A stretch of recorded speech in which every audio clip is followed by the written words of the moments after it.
Ngapain sih susah? Kita itu harus susah kalau punya 3 ciri ini. Jangan sampai kita ini jadi orang dengki. Jangan sampai kita jadi orang tamak.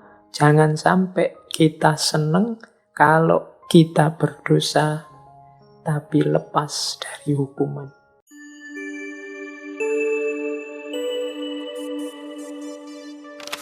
Assalamualaikum warahmatullahi wabarakatuh. Malam hari ini kita mencoba menggali pandangan-pandangan cinta yang ada di novel seorang ulama besar kita, pujangga kita, yaitu beliau Hamka. Di novel yang judulnya Tenggelamnya Kapal Van der Wijk. Bismillah, kita mulai. Yang pertama, ini saya ambil dari potongan-potongan yang ada di novel. Pelajaran pertama yang ingin saya sampaikan dari bagian-bagian novel itu tentang cinta adalah jalan masuk dan jalan keluarnya cinta. Di novel Tenggelamnya Kapal Van der Wijk ini, ternyata ada satu pandangan yang menurut saya menarik. Menurut Buya Hamka, jalan masuknya cinta yang paling mudah itu adalah rasa kasihan. Tapi nanti rasa kasihan ini juga, kalau tidak hati-hati, juga akan menjadi jalan keluarnya cinta. Jalan hilangnya cinta. Coba kita lihat ya kalimat-kalimat yang menunjukkan itu di novel Tenggelamnya Kapal Van der Wijk. Dan cinta adalah melalui beberapa pintu. Ada dari pintu sayang, ada dari pintu kasih, ada dari pintu rindu. Tetapi yang paling aman dan kekal ialah cinta yang melalui pintu kasihan itu. Jadi ini ceritanya kan, awalnya memang Hayati ini bersimpati, kasihan terhadap sengsaranya Jainuddin. Jadi dia melihat betapa anak muda ini kalem, pendiam, tapi sering disia-siakan, sering diterlantarkan orang hanya karena dianggap orang asing. Nah ini Hayati ini kasihan. Meskipun Jainuddin tidak tahu kalau dikasihani oleh Hayati. Kalau Jainuddin ya memang senang saja lihat Hayati yang ayu, yang cantik, yang lembut. Tapi awalnya sebenarnya Hayati itu perasaannya adalah perasaan kasihan. Kasihan itu kan, ya kata dasarnya sama sih, kasih, tapi ada akhiran an. Beda dengan cinta, beda dengan sayang. Kalau cinta itu kan fokus pada perasaannya, perasaan sukanya. Kalau sayang itu fokusnya pada perhatiannya. Ada kasih. Kasih itu fokus pada kerelaan untuk memberi, untuk membantu. Nah, kasihan itu dekat dengan itu. Kasihan itu berarti rasaku, aku letakkan padamu. Dalam arti, kalau bahasa istilah psikologi ini lebih ke empati. Jadi empati, aku turut merasa kesedihanmu, aku turut merasakan kesulitanmu, aku turut merasakan kesengsaraanmu. Orang yang empatik ini mudah nantinya jatuh cinta, jatuh sayang pada yang dia empati. Ya tidak harus laki-laki dan perempuan. Kalau kita kasihan pada tetangga kita yang miskin, pada saudara kita yang yatim, itu kan nanti ujungnya kita sayang pada mereka, kita cinta pada mereka. sehingga kita lenyapkan ego kita membantu mereka. Jadi menurut Buya Hamka, kasihan itu cinta yang paling baik, untuk jalan yang paling baik untuk memperoleh cinta. Karena tahap selanjutnya dari kasihan itu adalah cinta. Silakan teman-teman setuju apa enggak dengan pandangan ini. Semoga enggak dipakai untuk modus ya teman-teman. Mungkin dipakai untuk modus biar dia jatuh cinta padaku. Tak tampilkan sisiku yang menyedihkan, menyengsarakan biar dia kasihan. Nah, ini menurut saya, mengapa saya angkat, karena menurut saya ini menarik. Mungkin bisa bahan diskusi teman-teman. Tapi sebaliknya juga, kasihan bisa jadi jalan keluar dari cinta. Jalan keluar itu bukan solusi, tapi jalan cinta turun derajatnya, jadi orang tidak lagi cinta, hanya kasihan saja. Tuh, kalau ini komentarnya Hamka kepada peristiwa ketika Hayati menerima lamarannya Ajis. Jadi Hayati ini ada momen ketika dia merasa ragu-ragu, merasa Jainuddin ini memang pantas jadi suamiku. Kok ndak update ya, anak ini ndak gaul. Yang lain anak muda-muda seperti itu, dia kok masih saja seperti ini. Ada momen begitu Hayati ini. Nah ini makanya ada kalimat dari Hamka, dari lurah belas kasihan mendaki ke puncak bukit cinta. Sekarang telah menurun kembali kepada lurah kasihan. Dan cinta bila mana telah menurun kepada belas kasihan, tandanya lama-kelamaan dia akan berangsur turun. Kalau yang tadi dari kasihan ke cinta, kalau ini sebaliknya, dari cinta jadi kasihan. Ketika awalnya cinta, sekarang kasihan, kata Hamka, biasanya lama-lama cintanya surut. Karena kasihan ini sesuatu yang sifatnya sementara, tidak selamanya. Kalau situasi orang yang dikasihani berubah, bisa jadi kasihannya hilang. Beda dengan cinta. Kalau cinta itu apapun kondisi yang dicintai, cinta tidak akan berubah. Tapi kalau dari cinta hanya tinggal kasihannya saja, biasanya lama-lama cinta itu akan susut dan hilang.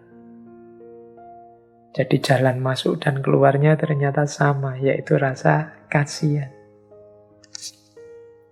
Ini pendapatnya Buya Hamka. Silahkan teman-teman mendiskusikan ini. Apa benar rasa kasihan itu bisa memancing orang, membawa orang ke dunia cinta, sekaligus membuat orang terpental dari dunia cinta.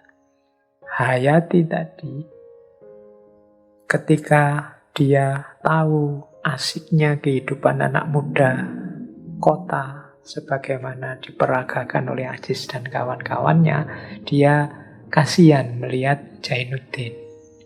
Dia ragu-ragu, sebenarnya dia ingin ninggal Jainuddin. Apa pantes Jainuddin sama aku? Wong Jainuddin anak out of date, bahasanya hari ini kan itu. Tapi dia kasihan pada Jainuddin. Mosok Jainuddin tak tinggal. Padahal kita sudah sekian lama saling berbagi rasa, saling berjanji untuk setia. Mosok tak tinggal, kasihan. Nah ini teman-teman yang mungkin mengalami momen ini harus hati-hati. Berarti cinta sudah turun hanya ke level kasihan saja. Kita sudah pacaran lama Pak, sudah bertahun-tahun. Kalau mau saya tinggal dia, kasihan. Kalau sudah sampai cinta tinggal kasihan, itu katanya Hamka, biasanya akan semakin susut, semakin susut. Biasanya nanti ada masalah kecil saja dibesar-besarkan.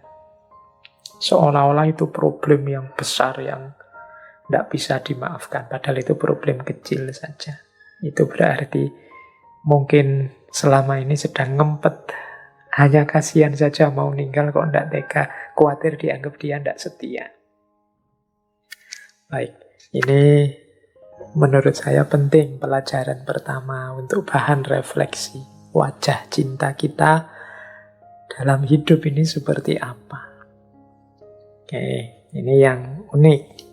Terus, ini saya ambil ya pelajaran pertama dari novel itu. Yang menurut saya unik adalah Hamka membedakan ekspresi cinta antara laki-laki dan perempuan. Coba dengarkan ada kalimat ini. Ini boleh setuju, boleh tidak setuju. Ini bahan diskusi kita. Kata Buya Hamka begini. Laki-laki bila mana telah menentukan cintanya untuk seorang perempuan, maka perempuan itu mesti jadi haknya seorang. Tak boleh orang lain hendak ikut berkongsi dengan dia. Jika perempuan itu cantik, maka kecantikannya biarlah diketahui olehnya seorang. Jika suara perempuan itu nyaring, biarlah dia seorang yang mendengarnya. Sebab itu, kalau ada orang lain yang hendak memuji kecintaannya, atau mengatakan suaranya nyaring, atau menyanjung budi baiknya, semua itu tidaklah diterima oleh laki-laki yang mencintainya tadi. Bertambah banyak orang memuji kecintaannya, bertambah timbullah cemburu dalam hatinya. Sebab perempuan itu untuk dia, buat dia, tak boleh buat orang lain. Tetapi cinta perempuan kepada laki-laki sebaliknya dari itu. Laki-laki pada pemandangan perempuan adalah laksana dukuh emas yang tergelung di lehernya, atau gelang bertatah berlian yang melilit tangannya. Perhiasan yang akan dibanggakannya kepada kawan sesamanya. Seburuk-buruk kecintaannya, akan lupa dia keburukan itu kalau laki-laki lain atau perempuan lain memujinya dekat dia. Mengatakan dia seorang laki-laki yang tangkas, berbudi, ternama, termasyhur, dan lain sebagainya. Ini Hamka punya teori bedanya laki-laki dan perempuan saat mencintai. Kalau laki-laki sedang jatuh cinta, maka perempuan itu hanya milik dia. Tidak boleh dimiliki orang lain. Kalau ada orang lain kok ikut menikmati kecantikannya, memuji kelembutannya, kemudian mengomentari indah suaranya, laki-laki tidak terlalu suka yang seperti ini. Pokoknya kekasihnya, perempuannya itu ya hanya untuk dia. Dan kata Hamka, laki-laki itu makanya mudah timbul cemburu. Kalau perempuan yang dicintainya punya relasi, punya koneksi, dipuji orang, pokoknya perempuan ini harus miliknya dia saja. Tidak boleh orang lain ikut-ikutan dalam hal apapun. Nah, itu cirinya laki-laki. Ini buat perempuan coba didiskusikan, coba dicek apa benar begitu pasangannya, suaminya. Ini secara umum ya, kasus-kasus khusus ya mesti saja ada. Pak, pasangan saya laki-laki itu tidak terlalu cemburuan itu Pak, saya dibiarkan saja ngapa-ngapain. Ya bisa dicek apakah dia benar mencintai atau memang dia tidak mengungkapkan kecemburuannya. Dia menyembunyikan itu. Bisa jadi begitu. Itu kalau mengikuti teorinya Hamka. Sebaliknya perempuan. Bagi perempuan, laki-laki itu seperti perhiasan yang dia miliki. Kalau perhiasan itu kan tidak hanya untuk disimpan. Kalau bisa dipamerkan. Biar orang lain tahu. Jadi dia senang kalau ada orang memuji laki-lakinya. Sebagaimana dia senang kalau ada perhiasanmu bagus, wah bajumu indah, wah barang-barangmu kok elit semua, mewah semua, itu kan seneng kalau perempuan dipuji seperti itu. Sama ketika laki-lakinya dipuji orang. Kebalikannya yang laki-laki tadi kan tidak selalu nyaman kalau ada orang memuji-muji perempuan yang dia cintai. Tapi perempuan seneng kalau ada orang muji-muji pasangannya. Wah, kadang-kadang kalau katanya Hamka di yang terakhir itu, dia tahu jelek-jeleknya suaminya, jelek-jeleknya pasangannya itu dia tahu persis. Tapi dia tetap lebih suka, lebih senang, lebih bangga. Dan jelek-jelek tadi terlupakan semua kalau ada orang lain memuji-muji laki-laki yang dia cintai. Ini dua hal yang berkebalikan. Satu ingin memiliki, disembunyikan dari orang, dinikmati untuk dirinya sendiri saja. Yang satu ingin memamerkannya, memperlihatkannya pada yang lain. Ini nanti kalau di tenggelamnya kapal Van der Wijk yang jadi alasan salah satunya membuat Hayati ragu-ragu kepada Zainuddin. Mengapa? Zainuddin ini lugu, pendiam, tidak update. Kalau bahasa hari ini tidak gaul. Jadi cara berpakaian, cara ngomong, tindak tanduknya ini tidak kayak anak gaul hari ini. Jadi dia malu kalau mau memamerkan Zainuddin sebagai pacarnya. Dia takut diketawain orang lain. Zaman kayak gini kok milih pasangan begitu. Nah, mengapa kok dia malu? Ya karena memang perempuan itu seperti itu. Cara mengekspresikan cintanya. Kebalikannya laki-laki. Kalau laki-laki, jangan sampai ada orang seneng kepada perempuan yang aku cintai.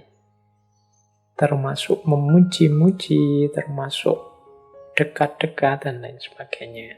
Jadi ini, seperti saya bilang tadi ya, boleh didiskusikan. Apakah memang begitu?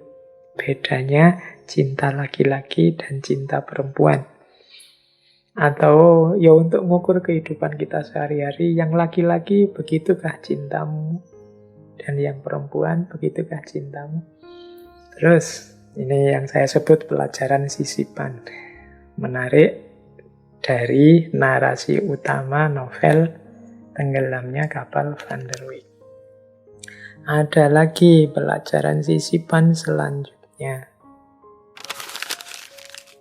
Kalau ini tentang cinta yang terlalu banyak mikir, terlalu banyak pertimbangan.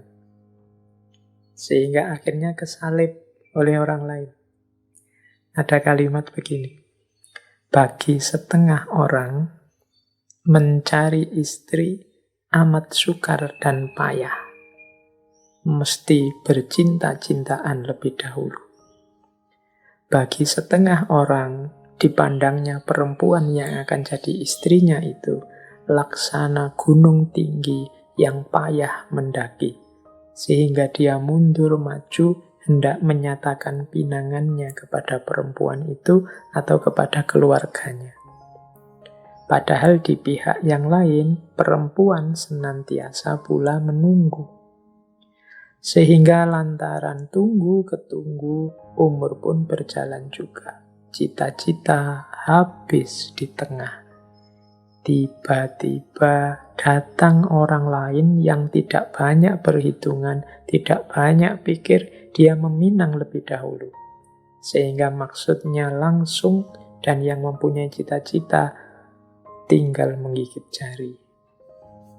Ini pelajaran bagi yang terlalu banyak pertimbangan dan terlalu menunggu, terlalu sabar menanti. Sabar itu bagus, terlalu sabar tidak bagus.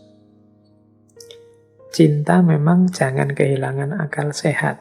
Berpikir harus tetap jernih, tidak boleh sembrono, perlu pertimbangan-pertimbangan. Tapi juga jangan terlalu.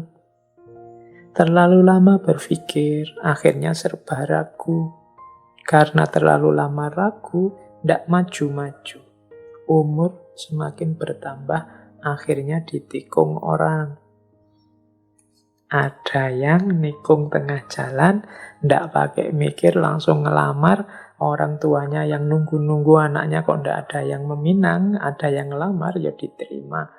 Akhirnya nangislah dia, bikin puisi, bikin syair, nyanyi lagu sedih. Yo, terlalu panjang berpikirnya, terlalu banyak pertimbangan.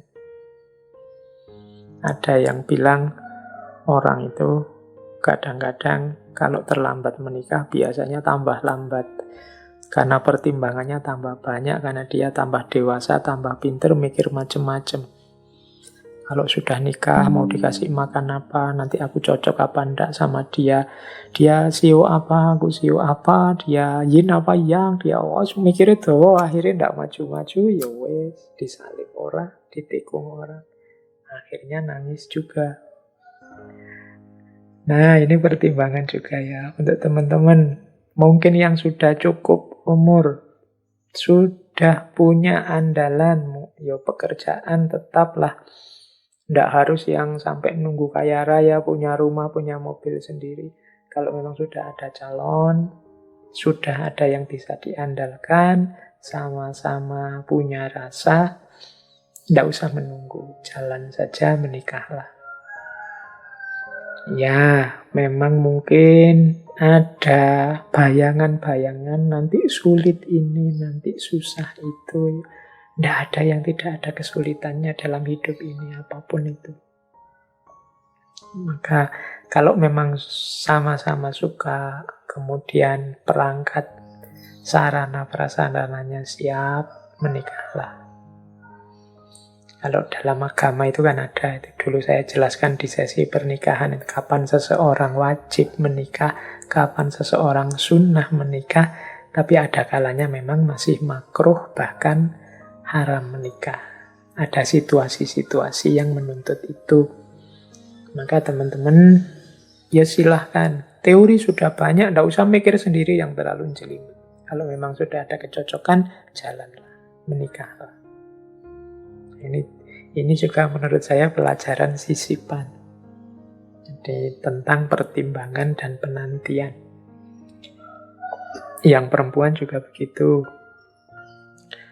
Ya, jangan terlalu sabar menunggu. Ingatkan terus. Kalau kalian memang saling mencintai untuk segera serius. Tidak hanya cinta-cintaan, tidak hanya sekedar WA-an tiap malam bilang I love you, I miss you terus-terusan. Menikahlah kalau memang sudah merasa mampu dan saatnya. Tidak usah nambah-nambah kewajiban yang tidak wajib. Nunggu lulus S3 dulu. Nunggu punya mobil dulu. Nunggu, tidak ada yang mewajibkan itu. Agama ada, tradisi, tidak ada yang wajib itu. Yang penting segala sarana prasarananya cukup, nanti tidak dianggap kalau menikah nanti dua-duanya sengsara karena belum punya pekerjaan tetap dan macam-macam. Kalau alasan-alasan yang elementer ini sudah beres, ya menikahlah. Khawatirnya nanti sudah serius-serius mempersiapkan karena terlalu lama, terlalu banyak pikiran, disalib orang, ditikung orang, akhirnya stres, depresi berkepanjangan, ketempuan lagi, susah lagi. Kan jodoh sudah ditentukan, Pak. Iya, tapi kan kita mengusahakan. Kalau memang tidak jodohnya, ya tetap nanti tidak nyambung. Tapi kan bukan berarti kita diam saja, menunggu saja. Itu pelajaran sisipan yang kedua. Pelajaran sisipan selanjutnya, ini saya tambah. Ini mungkin relasinya agak jauh, tapi boleh kita ambil pelajaran, yaitu tentang suara jiwa yang terdengar oleh jiwa. Ini hubungannya dengan surat-suratan tadi. Mengapa sih surat-suratnya orang yang jatuh cinta itu rasanya puitis, rasanya menyentuh? Kalau Buya Hamka punya teori, karena orang yang sedang jatuh cinta itu kalau menulis, mengungkapkan sesuatu, itu keluar dari jiwanya. Tidak hanya keluar dari pikirannya. Makanya rasanya indah. Suara jiwa para pecinta itu kan indah. Sehingga Buya Hamka ada kalimat begini dalam Tenggelamnya Kapal Van der Wijk itu. Surat itu rupanya diperbuat dengan jiwa, bukan dengan tangan. Apa yang bergelora dalam sanubari ditumpahkan di kertas. Dan bagi yang membaca, tentu jiwanya pula yang kena. Jadi, suratnya orang yang mencintai, ungkapan kata-kata dari jiwa yang mencintai, itu akan terbaca sangat indah. Strukturnya, isinya, kalimatnya. Mengapa begitu? Karena yang disentuh oleh tulisan itu, yang disentuh oleh kata-kata itu adalah juga jiwa. Coba teman-teman merujuk kalimat-kalimat yang kemarin kita kaji dari novel-novel sebelumnya. Baik itu Sayap-sayap patah, Romeo and Juliet, termasuk Khusro Shirin. Coba kalian rasakan lagi mungkin kalimat-kalimatnya Farhat ketika diinterogasi oleh Khusro. Atau kalimat-kalimatnya Gibran ketika mengalami kegalauan oleh Salma. Nah itu kan kita membacanya ikut baper. Rasanya kok indah. Nah ini menurut Buya Hamka ya karena keluarnya dari hati. Kalau dari hati, yang dijangkau juga hati. Yang disentuh juga hati.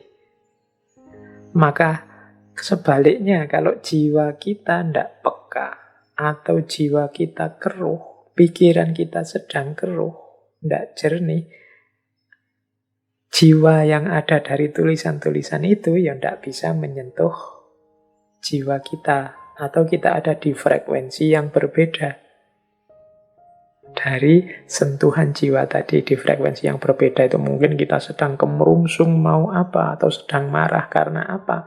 Ya membaca Sayap-sayap patah, membaca Khusro Shirin tidak jadi romantis. Mungkin sebel. Sedang semangat, garap tesis, garap skripsi, garap disertasi. Sedang stres, kok tidak selesai-selesai. Diosak-asik oleh pembimbingnya, membaca Sayap-sayap patah. Kalian mungkin jengkel ya, novelnya mungkin mau banting, opo ini. Orang lagi suntuk, malah cinta-cintanan. Baca Shirin Khusro, ya puyeng kamu. Sedang ditagih ibu kos.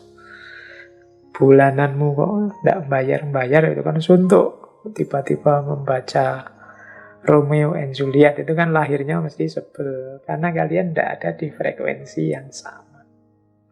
Kalau frekuensinya sama, sedang patah hati kok ya membaca Sayap-sayap patah. Biasanya terus baper, nangis-nangis. Cocok dengan situasi jiwanya. Nah, katanya Hamka ya tentang surat-surat juga begitu. Karena surat ini ditulis dengan jiwa, maka dia menyentuh jiwa. Tapi jiwa yang ada pada frekuensi yang sama. Baik, itu pelajaran selanjutnya. Saya tambah lagi satu pelajaran lagi sebelum nanti ada beberapa catatan penutup. Ini kalimat yang sebenarnya juga dari Muluk kepada Zainuddin. Bukan semata-mata tentang cinta, tapi tentang manusia yang tercela. Tipe-tipe manusia tercela. Muluk di antara nasihatnya, di antara provokasinya kepada Zainuddin, dia menyatakan begini. Orang yang bercela di dunia ini hanya bertiga saja. Pertama, orang yang dengki, yang selalu merasa sakit hati melihat orang diberi Allah nikmat. Kesakitan hatinya itulah yang menyebabkan dia celaka. Padahal nikmat Allah tak dapat dihapuskan oleh tangan manusia. Kedua, orang yang tamak dan loba. yang senantiasa belum cukup dengan apa yang telah ada di tangannya. Selalu menyesal, mengomel, padahal yang akan didapatnya tidak lebih daripada yang telah ditentukan oleh Allah dalam kodratnya. Ketiga, orang berdosa yang lepas dari tangan hakim karena pencurian atau pembunuhan atau karena memperkosa anak bini orang. Orang yang begini, meskipun terlepas dari jaringan undang-undang, tidak juga akan merasai nikmat sedikit pun kemana jua dia pergi. Kesalahan dan tangannya yang berdarah selalu terbayang-bayang di ruangan matanya. Polisi serasa-rasa mengejarnya juga. Di mana orang berbisik-bisik, disangkakannya memperkatakan hendak menangkapnya juga. Apa yang guru susahkan? Padahal penyakit itu tidak ada pada guru. Ini, yang belakang itu memang arahnya untuk Zainuddin. Zainuddin tidak punya 3 penyakit di atas. Ngapain sih susah? Kita itu harus susah kalau punya 3 ciri ini. Jangan sampai kita ini jadi orang dengki. Jangan sampai kita jadi orang tamak. Jangan sampai kita seneng kalau kita berdosa tapi lepas dari hukuman. Yang pertama, jangan jadi orang dengki. Orang dengki itu dia hanya dapat sakitnya saja. Orang dengki itu kan sakit hati kalau orang mendapat nikmat. Dan dia senang kalau orang celaka. Itu kan orang dengki pada yang dia benci. Orang dengki itu dapat sakitnya saja. Kenapa? Karena nikmat Allah itu tidak bisa dihapuskan oleh tangan manusia. Kebencianmu pada orang lain tidak bisa menghalangi anugerah rahmatnya orang lain, rahmatnya Allah pada orang itu. Jadi, maka orang dengki itu orang yang hidup di tengah kesia-siaan belaka. Dapat sakit hatinya saja. Padahal nikmat dan anugerah Allah itu sudah pasti, tidak bisa dihalangi oleh manusia. Yang kedua, orang tamak dan loba. Orang tamak juga, ini orang yang dapat sakitnya saja. Mengapa? Karena dia menginginkan apa yang dia belum miliki. Selalu menuntut, selalu tidak puas. Ini kan orang tamak. Padahal jatah kita, rezeki kita sudah ditentukan oleh Allah. Ngapain harus tamak? Kalau memang bukan jatah kita, ya tidak akan bisa kita peroleh. Kalau sudah jatah kita, insya Allah akan datang juga. Ini orang tercela kedua. Dan yang ketiga orang salah tapi bebas dari hukuman. Bebas dari hukuman itu mungkin tidak ada orang yang tahu atau sudah disidang tapi dibebaskan dan lain sebagainya. Ini kamu jangan senang-senang. Ini tercela tapi dia susah. Mengapa? Hidupnya pasti tidak tenang. Jadi dia tidak akan nyaman. Dia merasa dikejar-kejar polisi misalnya. Kemudian dia terbayang-bayang dengan dosanya. Orang yang dibayangi dosa itu kan gelisah terus. Kesandung saja dia langsung mikirnya, jangan-jangan ini karmaku. Dia sakit sedikit saja terus dia mikirnya, jangan-jangan ini karmaku, balasanku. Ini kan hidup yang tidak tenang. Nanti kalau ada orang bisik-bisik, oh jangan-jangan ngomong aku, jangan-jangan ingin bongkar aibku, dan lain sebagainya. 3 orang ini tercela. Mengapa tercela? Dia punya akhlak buruk, tapi sakit sendiri dalam dirinya. Jadi sakit sendiri itu tidak ada hubungannya dengan orang lain. Dia milih yang buruk dan langsung menikmati sakitnya sendiri. Orang dengki, orang tamak, orang berdosa yang lepas dari hukuman. Ya kalau dalam tenggelamnya kapal Van der Wijk ini kan untuk menyemangati muluk. Sampean itu ndak punya 3 sifat ini. Ngapain sedih? Ndak harus galau. Jadi ayo bangkit, ayo berjuang lagi. Ndak dosa. Tidak seperti orang dengki, orang tamak, orang berdosa tadi, tidak sampai tidak punya dosa apa-apa, bangkitlah. Nah ini kalau dibalik berarti kita siapapun yang punya 3 karakter ini, dengki, tamak, dan dosa yang disembunyikan, mari kita bersihkan diri dari itu semua. Jadi jangan sampai kita ini punya akhlak yang tercela, tapi hidup kita sebenarnya sengsara karena akhlak kita yang tercela itu. Baik, teman-teman, itu ya yang bisa kita ambil pelajaran-pelajaran dalam novel Tenggelamnya Kapal Van der Wijk. Ada 4 variabel cinta yang para pecinta yang sejati harus siap menjalani atau menerimanya. Variabel yang pertama tadi saya sebut adalah fitrah. Jadi cinta itu adalah fitrah. Mendapat anugerah cinta, mari kita terima, kita syukuri. Meskipun nanti juga kita jalani di jalan yang diridhoi oleh Allah. Jadi tidak salah anugerah cintanya, cuma kita hidup ini ada nilai dan norma yang harus kita ikuti. Karena kalau tidak, cinta itu justru akan menghancurkan kita.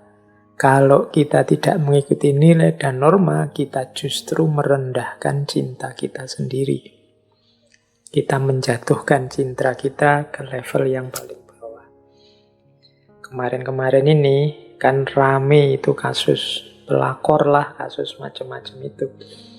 Ya kalau bahasa saya, seandainya memang itu cinta, bukan cintanya yang salah, tapi cara mengekspresikannya yang tidak di jalan yang sebenarnya. Mengapa? Ya karena dengan jalan menabrak nilai, menabrak norma dalam kehidupan ini, sebenarnya dia justru merendahkan cintanya sendiri, menjatuhkan cintanya sendiri. Karena cinta yang seperti itu jatuhnya akhirnya tidak pada ranah cinta yang tulus, murni, sejati, memberdayakan, tapi cinta yang menghinakan, cinta yang diliputi oleh nafsu dan kesenangan jasmania. Jadi fitrah itu ciri pertama. Yang kedua, cinta itu pasti penuh tantangan. Jawablah tantangan itu dengan cara yang cerdas, cara yang berakhlak, cara yang beradab. Kalau teman-teman masih ingat, tantangan hidup kita yang paling utama, termasuk dalam cinta, itu kan ada 4. Tantangan yang berhubungan dengan alam, yang sifatnya sunnatullah. Yang kedua, tantangan sejarah, jadi situasi hidup. Yang ketiga, tantangan masyarakat. Tantangan masyarakat itu ya norma, adat, tradisi. Dan yang keempat, tantangan dari ego kita sendiri. Ingin enak, ingin senang, ingin nyaman. Ini tantangan dari ego kita sendiri. Mari kita taklukkan tantangan ini secara benar, secara baik, secara indah. Kita taklukkan tantangan ini secara berakhlak, secara beradab. Tidak menyimpang dari jalan yang diinginkan oleh Allah dan tidak merambah jalan yang dimurkainya. Jadi ada tantangan yang sifatnya alamiah, ya, berhubungan dengan situasi hidup kita yang sifatnya sunnatullah. Mungkin berhubungan dengan waktu, berhubungan dengan usia, berhubungan dengan kekuatan, dan lain sebagainya. Ini tantangan alam. Ada tantangan sejarah. Tantangan sejarah itu berhubungan dengan situasi hari ini. Mungkin hari ini situasinya pandemi, jadi kita jaga jarak, tidak boleh sering-sering ketemu bareng. Ini kan tantangan sejarah. Ada tantangan masyarakat. Tantangan masyarakat itu tantangan norma, adat, tradisi yang kadang-kadang tidak terlalu ramah pada para pecinta karena dia memikirkan pemenuhan aturan-aturannya. Ini juga kita taklukkan secara berakhlak, beradab, benar, baik, indah. Dan yang paling berat sebenarnya tantangan cinta dari ego kita sendiri. Jadi keinginan kita, kesukaan kita, kenikmatan yang kita inginkan dan lain sebagainya itu tantangan ego. Jihad akbar kita justru perang melawan diri kita sendiri. Termasuk jihadnya para pecinta. Maka teman-teman, unsur kedua dari cinta adalah tantangan. Kalau tadi Romeo and Juliet, tantangannya adalah tradisi adat yang feodal. Kemudian jiwa muda, keremajaan mereka yang meledak-ledak. Kalau sayap-sayap patah, tantangannya adalah rezim agama, rezim kelembagaan agama yang ingin menang sendiri, ingin berkuasa atas nama agama yang menyulitkan Gibran untuk dekat dengan kekasihnya.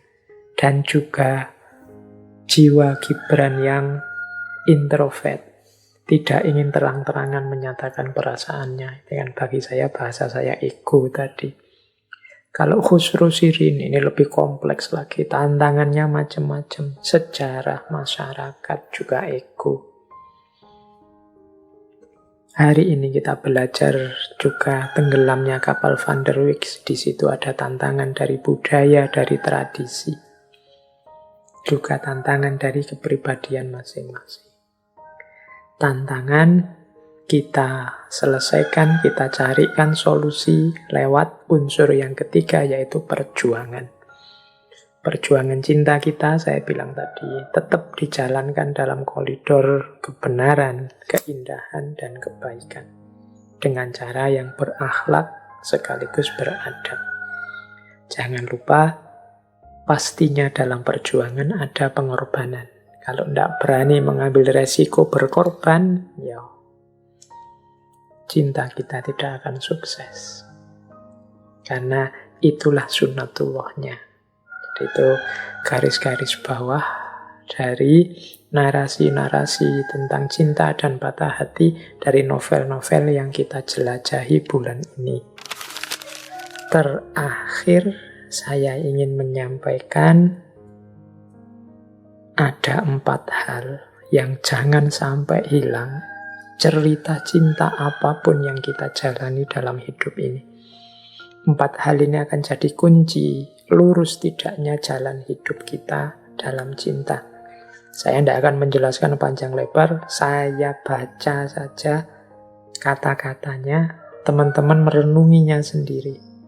Karena waktunya saya kira sudah pas, sudah habis untuk malam hari ini. Jadi para pecinta ingatlah 4 hal ini jangan hilang. Yang pertama, badan sehat. Yang kedua, akal sehat.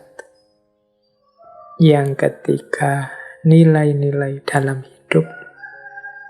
Yang keempat, akhlak dan juga adab. Tidak ada gunanya sedalam apapun cintamu kalau engkau tidak sehat badanmu. Orang sakit-sakitan tidak bisa apa-apa meskipun dirinya penuh cinta. Jangan lupa juga akal sehatmu. Kalau akalmu tidak jalan, tindakanmu yang engkau kira menunjukkan cinta atau menguatkan cinta, bisa jadi hanya akan meruntuhkan cinta, menghinakan cinta. Akal sehatmu tetap harus jalan. Yang ketiga, hidupmu tetap harus berpegangan pada nilai-nilai, pada norma-norma kemanusiaan. Karena cinta justru adalah hakikat kemanusiaan itu sendiri. Cintamu harus tetap manusiawi, bahkan naikkan levelnya ke arah nilai-nilai ilahi ketuhanan. Jangan berhenti di cinta level nafsu, level hasrat kenikmatan belaka. Maka cintamu harus tetap punya nilai. Dan yang terakhir, ekspresikan cintamu secara akhlak dan secara adab. 4 hal ini akan jadi kunci kemuliaan cintamu, kesuksesan cintamu, di samping engkau harus mau berjuang dan juga siap berkorban.